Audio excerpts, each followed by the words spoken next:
I'll start. Willow, you had the opportunity of working in the ring with Mercedes Moné not too long ago and actually defeating her, which led to a really big moment for you. Talk to us about what that was like and also what it was like working with Mercedes as well. It was very exciting. I think anytime you get the opportunity to work outside of, I don't want to say your comfort zone, because AEW definitely I wouldn't say is like a comfort zone. I'm constantly wanting to push myself and be the best version of myself.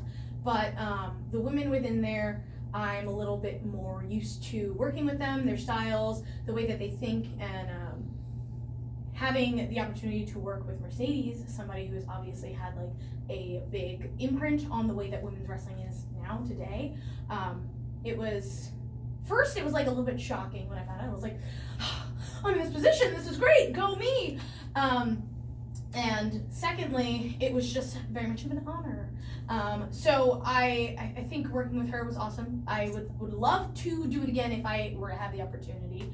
And what was the second bit of your question? Oh, you pretty much got them all Oh, right okay. there. Yeah, you got them all. I mean, it really, wrestling her really kind of set me up to, and winning the New Japan Strong Women's Championship, being the first inaugural New Japan Strong Women's Champion, really did set me up for a very exciting few months. Being able to defend that, being a champion is constantly putting yourself out and defending that, showing why you are a champion, why you are worthy of it, and I believe that I did that, and I had a great time going over to Japan to wrestle Julia, who is an amazing competitor. She's somebody else I would also really love to wrestle again, and then kind of had that momentum going into the Owen Hart Cup tournament and main eventing against Athena, and it was just really like these big moments after one another, and I feel like that really kind of helped set that stone into motion, you know? Yeah, definitely. Well, talking off of your New Japan Strong Championship win and stuff like that, we all know that Eddie's got the belt now as well. What did it mean to you to have somebody like Eddie go on TV and be like, yo, they need to sign Willow? Oh my God. So when that happened, I was backstage. But I didn't hear it until after the fact. Somebody was like, yo, you need to watch Dynamite, like see the clip that just happened.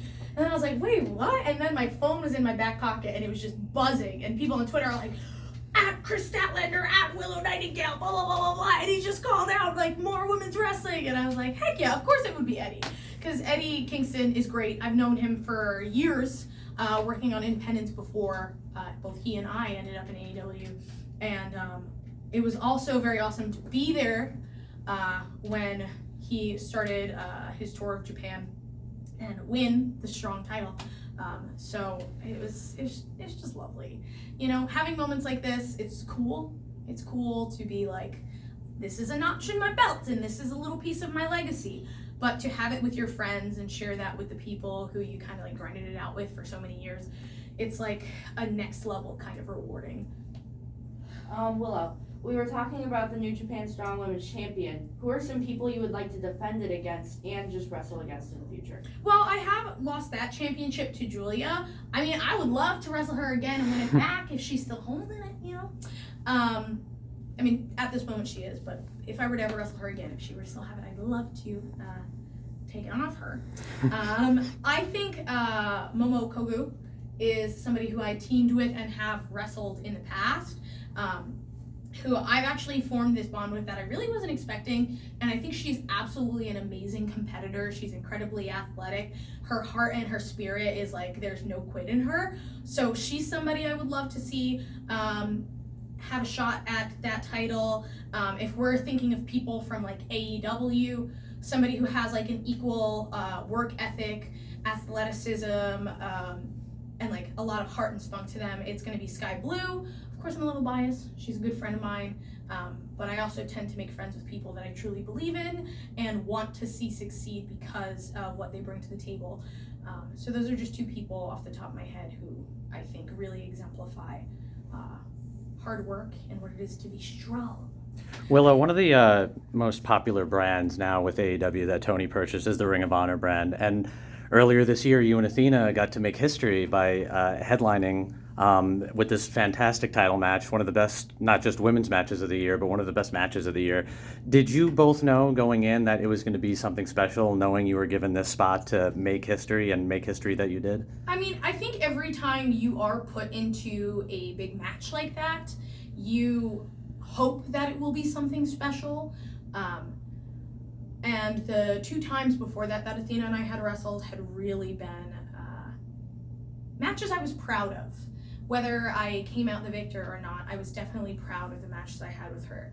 So going in, you imagine that there's going to be something special, but for me, having it be in Trenton, New Jersey, which is like, I'm from Long Island, so that's the tri-state. That's where I was grinding and cutting my teeth on the indies. So like having the crowd behind me like that, having my parents there, just like the energy in the building, all of it together, being the first main event for a Ring of Honor pay-per-view that was, by 2 women, it was more special than I could have imagined. And that is really saying something, considering the fact that I didn't even walk away with the championship at the end of that night. I was hurting, I was tired, I desperately needed to take a nap after, maybe an ice bath too, but I still had a smile on my face because even though I lost, I really knew that I laid out all that I could and did my best. A couple more.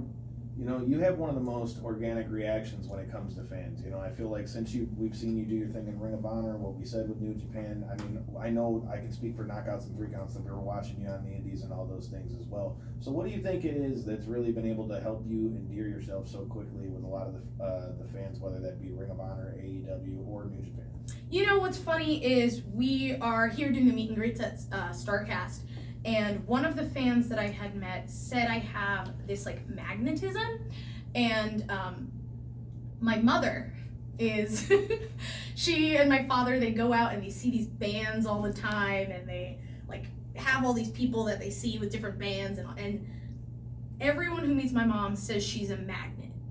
She just pulls people to her, and I really guess I'm fortunate in that I have that same magnetism. And whether that be a biological thing, a genetics thing, I'm really fortunate that I was brought up in a household where I was loved and supported. And when that is given to you, love, support, confidence, belief, it's very easy to give that back to other people. And I think that's what fans feel is I go out to the ring and I hug the fans as much as they want to hug me. Everybody wants to have fun at the show, and I am having fun, and I want people to do that with me. So I think wanting to build a connection, not being too cool for school, and just that's really what it all is. Last one, guys. I wanted to ask, what was your experience like in Japan outside of, your magnetism? What definitely was vocal with the New Japan fans and how they got behind you, but what type of experiences did you do outside the ring in your time in Japan? So this most recent trip that I had, I was really only in town for the 2 days that the 2 shows were. So I didn't have a lot of downtime, or really any downtime to explore. But I had previously gone and wrestled where I had maybe a 10-day trip or so. And I had days where I was able to explore, go to different temples. I got tattooed when I was there. And I really felt safe, which is as crazy as all the culture, not crazy, as different and loud and beautiful, and I mean this in the most affectionate way possible, as that culture is, in terms of the brightness that I saw in Harajuku. I felt safe most of all. That is the one thing that always stuck with me. I could walk alone in the middle of the night and not feel like I had to be looking over my shoulder or I needed to rush. So yeah. That is, oddly enough, the thing that stuck out the most. Thank you so much. Thank you, Willow. Thank you, Willow. Thank you all.